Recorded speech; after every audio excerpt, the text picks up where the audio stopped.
नमस्कार, मैं हूं शशि। आइए झारखंड की टॉप 25 प्रमुख खबर जानते हैं। जेएसएससी सीजीएल से एमओ बने नंदन कुमार 40,000 घूस लेते गिरफ्तार। दुमका एसीबी ने गुरुवार की दोपहर बरहड़वा के प्रखंड आपूर्ति पदाधिकारी एमओ नंदन कुमार को 40,000 घूस लेते गिरफ्तार कर लिया है। दुमका के शिव पहाड़ के नंदन कुमार की जनवरी महीने में ही बरहड़वा में पहली पोस्टिंग हुई थी। एसीबी के अनुसार परिवादी बरहड़वा प्रखंड क्षेत्र के छोटा चंदनपुर के हस्तीपाड़ा आलमगीर ने एसीबी ऑफिस में आवेदन देकर सूचना दिया था कि प्रखंड आपूर्ति पदाधिकारी नंदन कुमार ने बरहड़वा के सभी डीलरों से कलेक्शन कर प्रत्येक माह 50,000 रुपये मंथली रिश्वत लेने की मांग रखी है। जानकारी के मुताबिक खुद राशन डीलर होने के अलावा आलमगीर बरहड़वा प्रखंड राशन डीलर संघ के अध्यक्ष भी है। बता दें कि 40,000 घूस लेते धराए साहिबगंज जिला के बरहड़वा प्रखंड आपूर्ति पदाधिकारी नंदन कुमार को एंटी करप्शन ब्यूरो की टीम ने मेडिकल जांच के बाद केंद्रीय कारा भेज दिया है। नंदन कुमार दुमका शहर के शिव पहाड़ मोहल्ले के निवासी हैं। वे जेएसएससी सीजीएल में सफलता हासिल की थी। नंदन कुमार प्रखंड आपूर्ति पदाधिकारी रूप में चुने गए थे। 2025 के दिसंबर माह में ही सीएम ने रांची में आयोजित एक कार्यक्रम में नियुक्ति पत्र का वितरण किया था।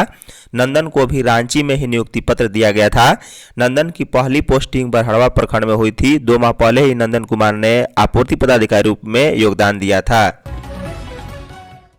सुरक्षा के साथ खेल में भी परचम लहरा रहे झारखंड पुलिस के जवान। मुख्यमंत्री हेमंत सोरेन ने गुरुवार को जय परिसर में आयोजित 17वीं झारखंड पुलिस राज्य स्तरीय खेलकूद प्रतियोगिता के समापन समारोह को संबोधित करते हुए पुलिस जवान के जज्बे की सराहना की। उन्होंने कहा है कि झारखंड पुलिस के जवान न केवल राज्य की सुरक्षा की जिम्मेदारी बखूबी निभा रहे हैं बल्कि खेल के मैदान में भी अपना दमखम दिखा रहे हैं।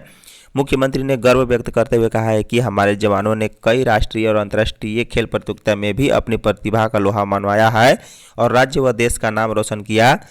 उन्होंने पूर्ण विश्वास किया है कि खिलाड़ी के रूप में ये जवान भविष्य में भी अपना परचम लहराएंगे और झारखंड पुलिस का नाम बढ़ाएंगे। समारोह के दौरान मुख्यमंत्री ने विभिन्न खेल स्पर्धाओं के विजेताओं और उप विजेताओं को ट्रॉफी प्रदान कर सम्मानित किया।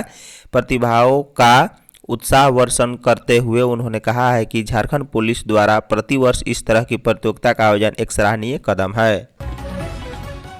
शांति में बाधा डालने पर सख्त कार्रवाई करे मुख्यमंत्री हेमंत सोरेन ने ईद सरहुल और रामनवमी के मद्देनजर राज्य में कानून व्यवस्था को लेकर गुरुवार को उच्च स्तरीय बैठक की है। उन्होंने निर्देश दिया है कि राज्य के पुलिस प्रशासनिक अधिकारी शांति में बाधा डालने वालों के खिलाफ तत्काल सख्त कार्रवाई करें।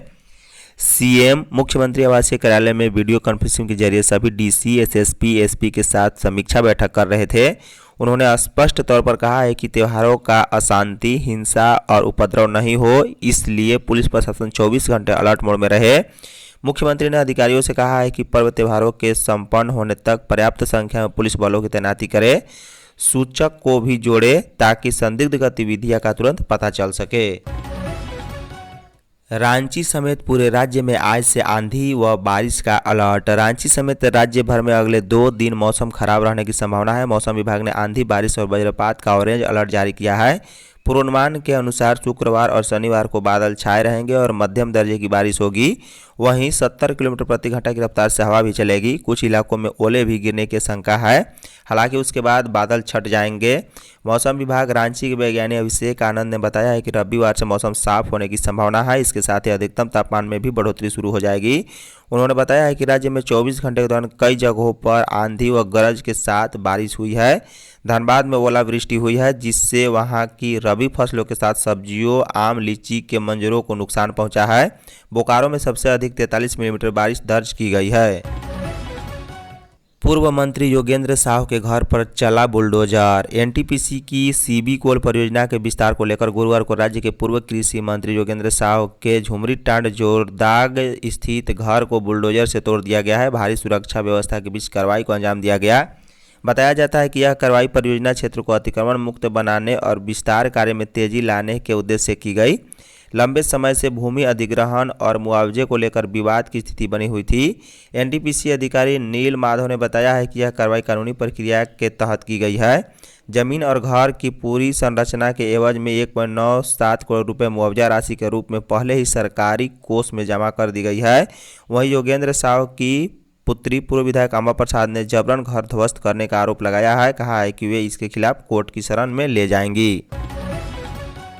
राज्य में 1.73 करोड़ लोगों को अब तक आभा आईडी। सीमित संसाधनों और ग्रामीण चुनौतियों के बावजूद झारखंड ने स्वास्थ्य सेवाओं के डिजिटलीकरण में उल्लेखनीय सफलता हासिल की है। आयुष्मान भारत डिजिटल मिशन के तहत राज्य में अब तक 1,73,34,351 लोगों का आभा बनाया जा चुका है। महज 2 साल 2024 से अब तक में राज्य ने डिजिटल हेल्थ के क्षेत्र में मजबूत आधार तैयार कर लिया है। बता दें कि वर्ष 2024 में राज्य में जहां 7,83,000 लोगों का आभा बना था, वहीं 2025 में यह संख्या बढ़कर 29,43,000 पर पहुंच गई थी, जो अब 1.73 करोड़ का आंकड़ा पार कर चुका है। राज्य की लगभग 45% आबादी अब डिजिटल हेल्थ सिस्टम में जुड़ चुकी है। इससे न सिर्फ इलाज की प्रक्रिया आसान हुई है, बल्कि मरीजों को पारदर्शी तरीके से त्वरित उपचार भी मिल रहा है। लातेहार के जंगल में छिपा कर रखे हथियार व गोली बरामद। लातेहार जिले में सुरक्षा बलों को बड़ी सफलता मिली है। 10 लाख के इनामी उग्रवादी मृत्युंजय भुइयां और 2 लाख के इनामी बबलू राम की गिरफ्तारी के बाद पुलिस ने दोनों को 5 दिनों की रिमांड पर लेकर पूछताछ की है। रिमांड के दौरान दोनों के निसंदेही पर गारू थाना क्षेत्र की मिर्चिया जंगल में जमीन के अंदर छुपा कर रखे गए हथियार, गोलियां और मैगजीन बरामद किए गए। एसपी कुमार गौरव ने बताया है कि दोनों उग्रवादियों को 5 दिन के रिमांड पर लिया गया था। पूछताछ के दौरान मृत्युंजय भुइयां के निसंदेही पर 1 इंसास राइफल, 70 जिंदा गोलियां, 3 मैगजीन और 1 पोच बरामद भी की गई है। वहीं बबलू राम की निसंदेही पर 1 सेमी राइफल, 1 30 बोर के कार्बाइन राइफल और 100 जिंदा गोलियां, 2 चितकबरा रंग का पोच बरामद किया गया है। एसपी श्री गौरव ने कहा है कि बरामद हथियारों का इस्तेमाल उग्रवादी गतिविधियों में किया जाता था। चाईबासा पुलिस ने किया मॉक ड्रिल। झारखंड में आगामी त्योहारों को लेकर रामनवमी, नवरात्र व सरहुल ईद को देखते हुए पुलिस प्रशासन अलर्ट मोड पर है। शहर में विधि व्यवस्था संधारण एवं किसी भी आपात स्थिति से निपटने के लिए पुलिस ने तैयारी पूरी कर ली है। इसी कड़ी में गुरुवार को पुलिस लाइन में मॉक ड्रिल किया गया। वहीं शहर में पुलिस ने शक्ति प्रदर्शन करते हुए और उपद्रवी तत्वों, दंगाइयों और असामाजिक तत्वों को कड़ी चेतावनी देते हुए फ्लैग मार्च किया है। पुलिस लाइन में बेहतर सुरक्षा व्यवस्था के मद्देनजर मॉक ड्रिल किया गया। किसी भी आपात स्थिति से निपटने को लेकर तैयारियों का प्रदर्शन किया गया। पुलिस विभाग से ही 2 टीमें थी। पुलिस की टीम सभी तैयारी के साथ लैस थी। वहीं पुलिस के ही दूसरे ग्रुप जो असामाजिक तत्व, उपद्रवी, दंगाई व बलवाई एक ग्रुप में थे, वह विधि व्यवस्था और शांति भंग करना चाहते थे। जैसे ही असामाजिक तत्वों और दंगाइयों, बलवाइयों ने शांति विधि भंग करने, उपद्रव करने और माहौल खराब करने का प्रयास किया, पुलिस दंगाइयों, बलवाइयों पर टूट पड़ी थी। पलामू पुलिस ने किया मॉक ड्रिल। आगामी पर्व त्यौहार को देखते हुए मेदिनीनगर पुलिस पूरी तरह अलर्ट मोड पर नजर आ रही है। इसी कड़ी में गुरुवार को शहर के सबसे व्यस्तम छमुहान चौक पर दंगा नियंत्रण यानी कि रायट कंट्रोल मॉक ड्रिल का आयोजन किया गया। इस दौरान पुलिस बल ने किसी भी संभावित उपद्रव या आपात स्थिति से निपटने की तैयारियों का प्रदर्शन किया। मॉक ड्रिल में भीड़ को नियंत्रण करने, उपद्रवियों पर काबू पाने, त्वरित कार्रवाई और आपसी समन्वय जैसे अहम पहलुओं पर विशेष अभ्यास किया गया। मौके पर डीएसपी राजीव रंजन और राजेश कुमार, इंस्पेक्टर सुरेश कुमार राम और टाउन थाना प्रभारी ज्योतिलाल रजवार सहित कई पुलिस अधिकारी मौजूद रहे और पूरी प्रक्रिया की निगरानी करते नजर आए। प्रशासन का साफ कहना है कि त्यौहार के दौरान किसी भी प्रकार की लापरवाही बर्दाश्त नहीं की जाएगी और कानून व्यवस्था बनाए रखना सर्वोच्च प्राथमिकता है। वहीं आम लोगों से भी अपील की गई है कि वे शांति बनाए रखें और प्रशासन का सहयोग करें। सीएम हेमंत की अध्यक्षता में 6 कैदियों की रिहाई। मुख्यमंत्री हेमंत सोरेन की अध्यक्षता में गुरुवार को झारखंड राज्य सजा पुनरीक्षण परिषद की बैठक में आजीवन सजा काट रहे 15 कैदियों की रिहाई की समीक्षा हुई है। इस दौरान अदालतों, संबंधित जिलों के पुलिस अधीक्षक और जेल अधीक्षक और प्रोबेशन पदाधिकारी के मंतव्य पर विचार विमर्श के उपरांत 6 कैदियों की रिहा करने पर सहमति बनी है। मुख्यमंत्री ने कहा है कि जो भी कैदी रिहा किए जाते हैं उनका डेटाबेस बनाया जाए। जेल से निकलने के बाद इन कैदियों की गतिविधियों की ट्रैकिंग और मॉनिटरिंग की व्यवस्था होनी चाहिए। इसके अलावा इन्हें सरकार द्वारा संचालित विभिन्न कल्याणकारी योजनाओं से भी जोड़ा जाए ताकि वे मुख्य धारा में बने रहें।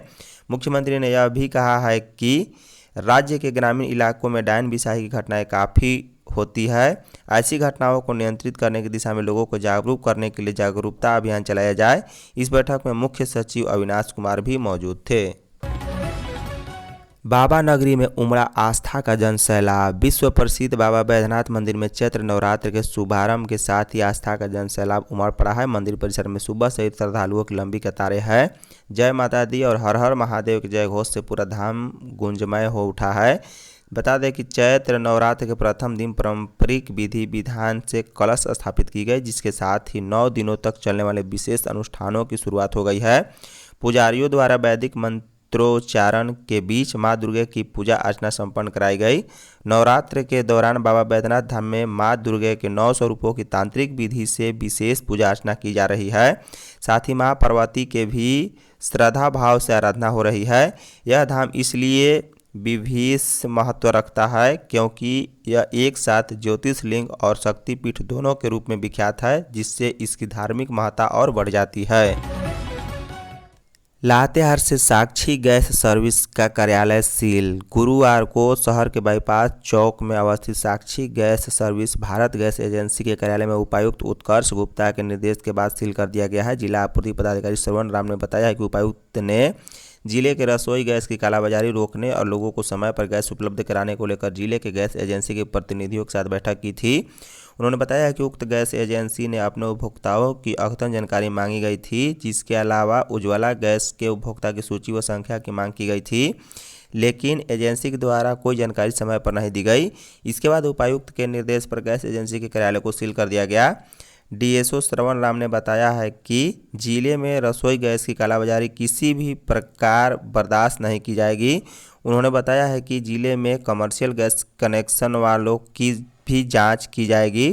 कहा है कि होटलों में घरेलू गैस सिलेंडर इस्तेमाल करने की सूचना भी मिल रही है। ऐसे होटल व अन्य व्यावसायिक परिसरों की जांच की जाएगी जहां रसोई गैस का इस्तेमाल किया जाता है।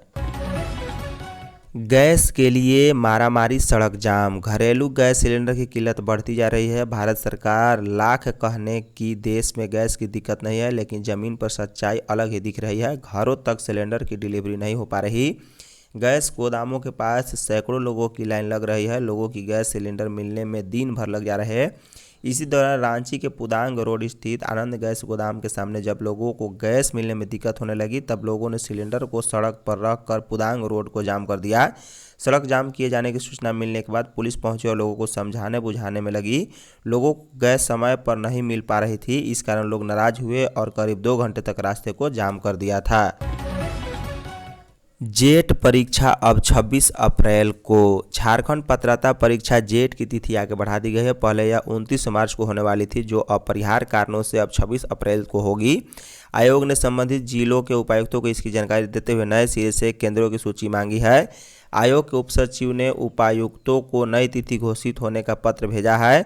बता दें कि यह परीक्षा विश्वविद्यालयों व कॉलेजों में सहायक प्राध्यापक की नियुक्ति के लिए अहर्ता तय करने को लेकर ली जाती है। धन्यवाद।